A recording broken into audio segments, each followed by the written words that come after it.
जब कोई कलाकार स्टेज पर आता है तो लोग एक्सपेक्ट करते हैं गाने, डांस, एंटरटेनमेंट और कुछ वायरल मोमेंट्स।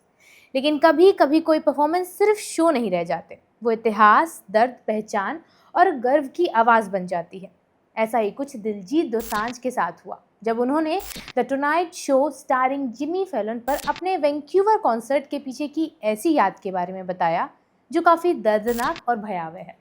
दरअसल सिंगर और एक्टर बात कर रहे थे कोमागाटा मारू इंसिडेंट की, जो 1914 में हुआ था, जिसको लेकर कनाडा की सरकार ने सालों बाद माफ़ी भी मांगी थी। क्या था ये हादसा और दिलजीत को अपनी परफॉर्मेंस के दौरान इसकी याद कैसे और क्यों आई, यही आज हम जानेंगे। मैं हूं अन्नू और आप देख रहे हैं युवा का शो मास्टर शॉट। कभी जिस शहर ने भारतीयों को किनारे पर रोक दिया था, आज उसी शहर के सबसे बड़े स्टेडियम में 55,000 लोग पंजाबी गानों पर झूम रहे थे।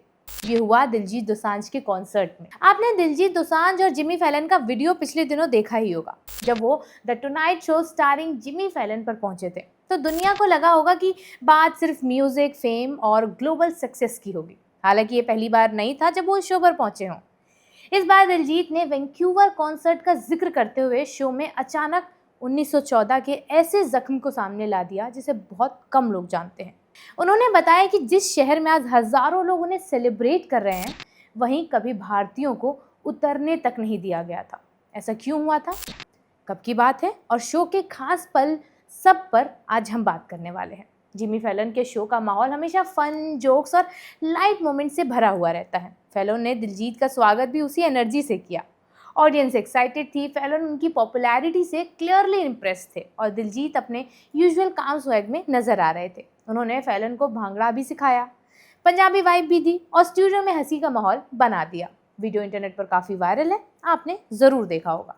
लेकिन जैसे ही बात वैंक्यूवर कॉन्सर्ट पर आई तो सिंगर थोड़े से इमोशनल दिखे। दिलजीत ने कॉन्सर्ट के बारे में बात करते हुए कहा कि उस स्टेडियम में परफॉर्म करना उनके लिए करियर माइलस्टोन नहीं था, बल्कि इमोशनल रिडेम्पशन था।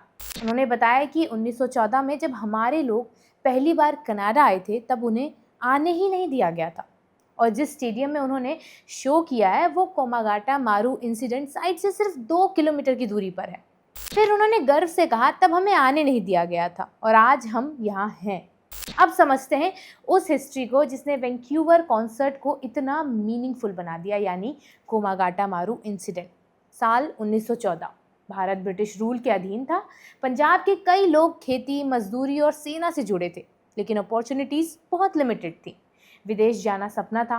कनाडा उस दौर में ब्रिटिश एम्पायर का हिस्सा था, इसीलिए इंडियंस को लगता था कि ब्रिटिश सब्जेक्ट होने के नाते वहाँ काम और बसने का मौका मिलेगा। लेकिन सच्चाई उन सपनों से काफ़ी अलग थी।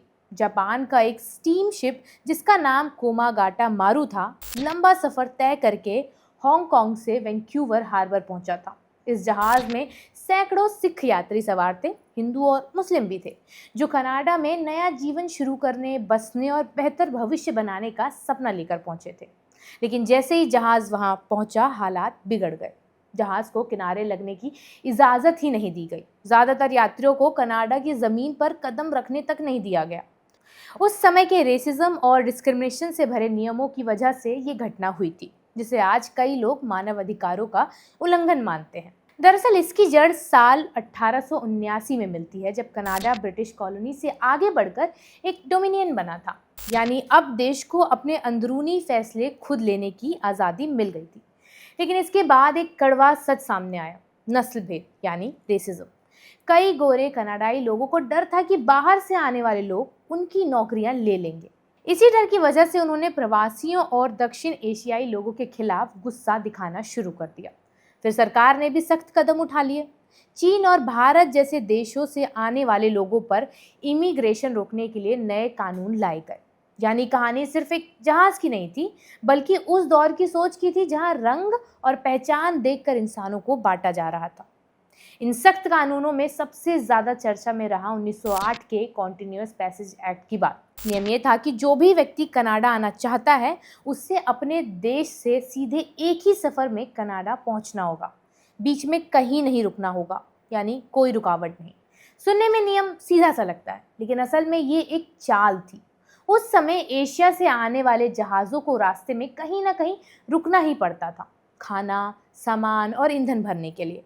यानी ये नियम ऐसा था कि जिसे पूरा करना लगभग नामुमकिन था। इतना ही नहीं, यात्रियों के पास 200 कनाडाई डॉलर होना भी जरूरी था।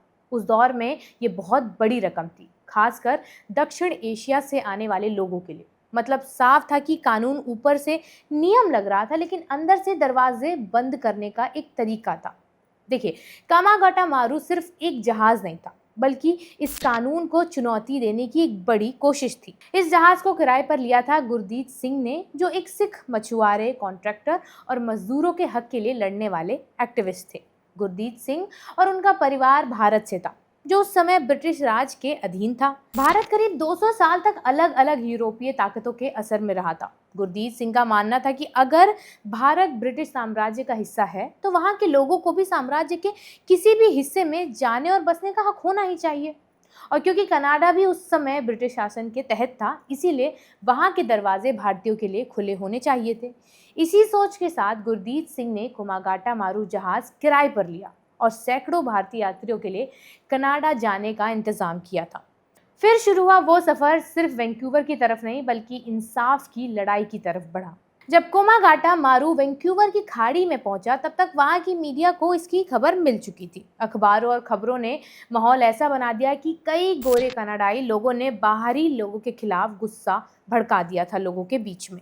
यहाँ तक कि ब्रिटिश कोलंबिया के उस समय के प्रीमियर सर रिचर्ड मैकब्राइड्स ने खुलकर नस्लभेदी सोच दिखाते हुए कहा कि अगर एशियाई लोगों को बड़ी संख्या में आने दिया गया, तो हमारे लोगों का अस्तित्व खत्म हो जाएगा।